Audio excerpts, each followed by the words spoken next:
सप्तम अध्याय यमलोक की यातना का वर्णन। गरुड़ पुराण का सप्तम अध्याय अत्यंत महत्वपूर्ण है क्योंकि इसमें पापियों को मृत्यु के बाद मिलने वाली यातनाओं का विस्तृत वर्णन किया गया है। इस अध्याय में भगवान विष्णु गरुड़ को यह बताते हैं कि मनुष्य अपने कर्मों के अनुसार नरक में किस प्रकार का दंड भोगता है।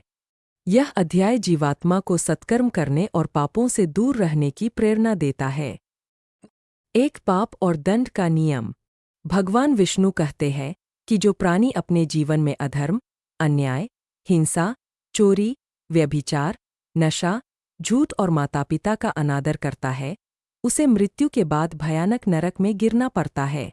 यमराज के दूत उसके प्राण छीनकर उसे बांध लेते हैं और यमलोक की ओर ले जाते हैं। यह यात्रा अत्यंत कष्टदायक होती है।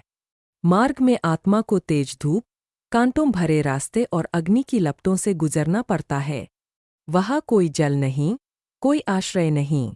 पापों का भार इतना अधिक होता है कि आत्मा को एक एक क्षण सहन करना कठिन हो जाता है। 2 यमदूतों का क्रूर रूप। यमदूतों का वर्णन इस अध्याय में बड़ा ही भयावह है।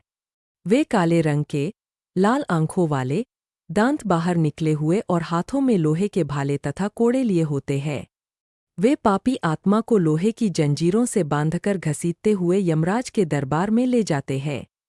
मार्ग में आत्मा रोती चिल्लाती है, लेकिन कोई उसकी सहायता नहीं करता। यमदूत उसके पाप गिनते हुए उसका उपहास करते हैं। 3 यमराज का न्यायालय। जब आत्मा यमराज के दरबार में पहुंचती है, तो वहाँ चित्रगुप्त उसका खाता खोलते हैं। चित्रगुप्त ने उसके पूरे जीवन के कर्मों का लेखा जोखा रखा होता है। अच्छे और बुरे कर्मों का तुलनात्मक मूल्यांकन किया जाता है।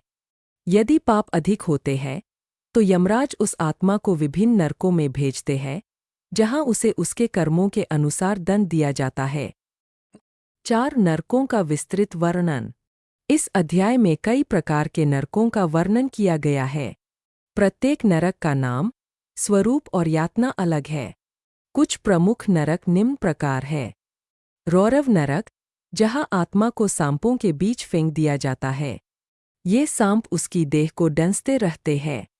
यह दंड उन लोगों को मिलता है जिन्होंने प्राणियों को कष्ट पहुंचाया हो।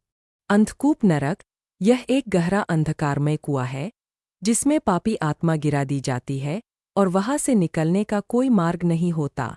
यह दंड उन्हें मिलता है जिन्होंने दूसरों को धोखा दिया हो। अंधतामिश्र नरक, यहाँ आत्मा को पूर्ण अंधकार में डाला जाता है और भूख प्यासे तड़पने दिया जाता है। यह दंड उन लोगों को मिलता है जिन्होंने अपने जीवन में वासनाओं में डूबकर दूसरों को कष्ट पहुंचाया।